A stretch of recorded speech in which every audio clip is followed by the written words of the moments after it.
Night, 35,000 feet. Something is not moving ahead. Two bright lights, perfectly still, holding position for 7 full minutes. The captain has 29 years flying. He has never reported anything like this. November 17th, 1986. Japan Airlines cargo flight 1628. Paris to Tokyo via Anchorage. Beaujolais wine in the hold. Nothing unusual. 3 crew on board. Captain Kenju Terauchi, co-pilot Takanori Tamafuji, flight engineer Yoshio Tsukuba. Experience measured in decades.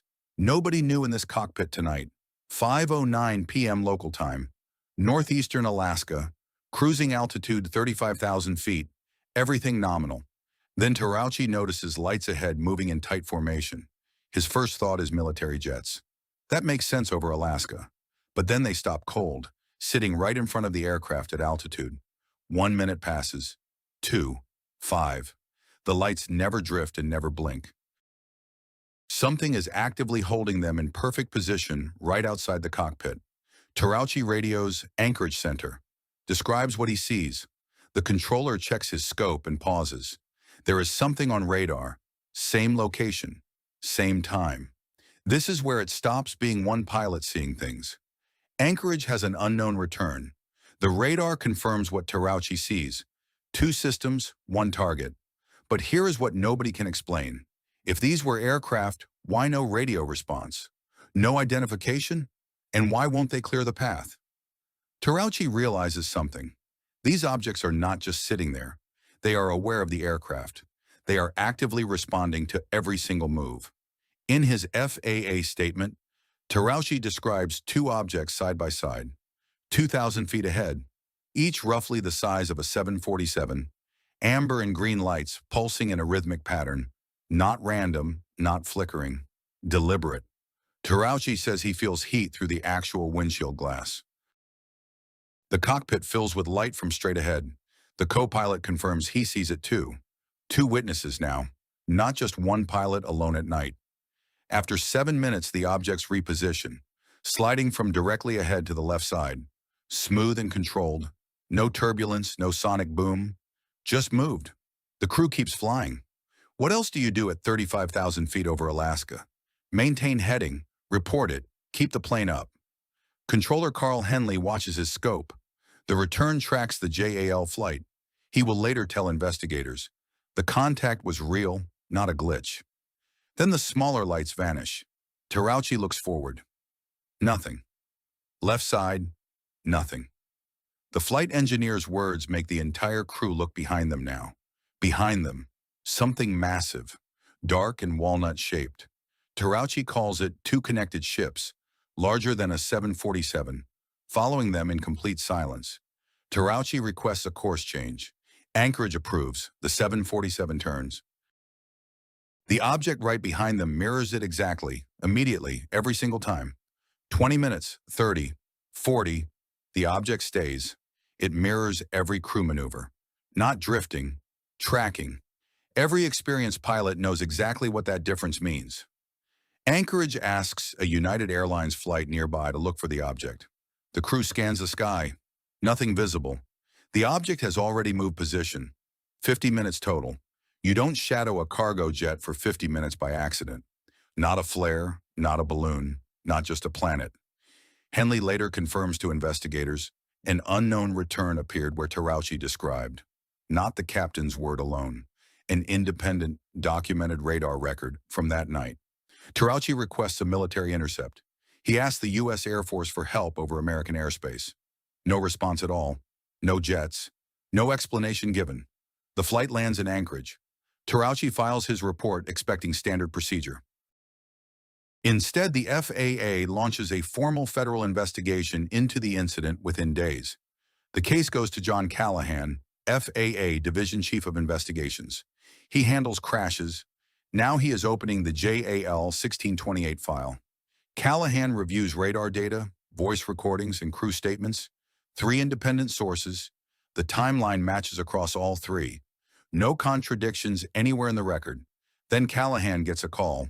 Bring everything to FAA headquarters in Washington. He expects a routine review. The people in that room tell him otherwise. CIA, FBI, military, someone from the Reagan White House. They watch the radar playback in silence. Callahan says the room goes completely, unusually quiet. 50 minutes of radar contact. Crew confirming lights. Terauchi describing a massive object. Controller Henley's independent record. 3 separate data streams, all one direction. At the briefing's end, a CIA representative says, "It never happened. We were never here." Callahan quietly keeps his copies of the data anyway. The FAA's conclusion, split radar return. Real phenomenon, signal bounces, creates a ghost echo. The question is whether any ghost echo lasts 50 minutes. A split return is like a double image in a mirror. Signal bounces, creates a ghost. It fakes a target for seconds, not 50 minutes. The crew's visual observations. The FAA uses one word, unidentified. No further analysis, no explanation. Just that word. And that case status. Officially open. And here is where it gets weird. 2 explanations. Radar glitch plus stress. Or 3 independent sources confirming an unknown object. Same evidence. 2 realities. The co-pilot and engineer confirmed the lights. Neither saw the large object. Focused on instruments, or did something choose who to show itself to? To be fair to the skeptics, Jupiter and Mars were bright on the Alaskan horizon. Experienced pilots misread planets from altitude at night. It happens. Temperature inversion layers bend light in strange ways. A stationary light can appear to pace an aircraft under exactly the right atmospheric conditions at altitude. Long-haul overnight cargo is exhausting. Fatigue shapes perception. The brain pattern matches under stress. A pilot primed for the unusual interprets ambiguous lights accordingly. The split return technically covers the radar contact. Signal bouncing off the fuselage at a certain angle creates a ghost echo nearby. Plausible explanation. Then the duration problem hits. 50 minutes. A temperature inversion does not follow one specific aircraft for 50 minutes. A ghost echo does not turn. When Terauchi changed heading, the object matched him. An atmospheric reflection mirrors your position. It does not mirror your decisions. That particular distinction really matters. 3 independent sources aligned. Crew visual, anchorage radar, Henley's sworn statement. Atmospheric effects hit one source. 3 aligning at once is a different category. Why only Terauchi saw the large object? Cockpit geometry. The engineer managed instruments. Terauchi had the forward view and the time to observe it fully. This pattern, pilot sighting, radar contact, official silence, recurs in aviation history. JAL 1628 stands out specifically because of its documentation quality. A 1987 symposium reviewed the case. NASA scientists, military aviation specialists. Their finding, one of the most documented aviation incidents ever recorded. Neither explanation fully fits. The atmospheric model cannot explain 50 minutes of mirroring. The object model cannot fully explain why the co-pilot saw nothing. Here is the visual that stops you. Modern radar, 2023. Same signature. No transponder, course reactive. 37 years on. Same open question. Washington Post, 1987. Terauchi, I am not crazy. I am a pilot with 29 years of experience. I know what I saw. Shortly after the incident, Terauchi is reassigned. International routes gone. Domestic cargo on smaller aircraft. Japan Airlines never officially links the move to his report. His record? 29 years, 0 incidents, 0 complaints, no cause documented. In any American workplace, that is called retaliation without a paper trail. He never retracted one detail. Maintained his account his entire life. Died in 2019 with no official answer and no apology from anyone. Hard cut to 2021. U.S. Congress. Admirals and intelligence directors describe UAP with, in their words, advanced technology. The same behaviors Terauchi documented. Obama 2021. Records of objects in skies we cannot explain. Former DNI Ratcliffe. Things we observed that remain difficult to explain at all. What Terauchi reported in '86 and was punished for is now subject to congressional hearings. He was 35 years ahead of the conversation. The Pentagon released 3 UAP videos in 2020.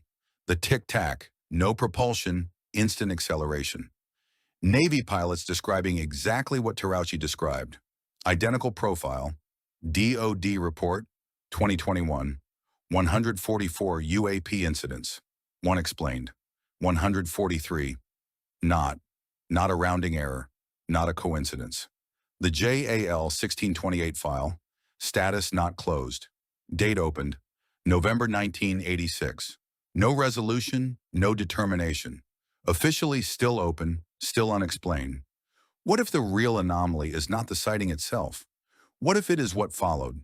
The CIA briefing, the Air Force silence, the reassignment. Scale it up. One flight becomes 143 unexplained cases. One reassigned captain becomes congressional hearings. One briefing becomes official U.S. policy. The framing has shifted. UFO has been replaced by UAP, unidentified aerial phenomena, not just vocabulary. A fundamentally different investigative posture from government agencies. The 2021 Pentagon report. Some observed objects show flight characteristics exceeding known U.S. technology. A direct quote from the Department of Defense. Researchers cite 3 factors separating this case from typical reports: radar confirmation, multiple witnesses, and behavioral response to maneuvers. All 3 are present here. The core disagreement, not whether something was there. Most analysts agree something real was detected. The fight is about which category it belongs to. The atmospheric camp, physics covers it. The other camp, physics cannot cover 50 minutes of mirroring. Both groups cite the exact same FAA documents. A third view, some former intelligence officials say the government knows more. The briefing happened. The data exists. The real question is not whether. Back to November 17, 1986.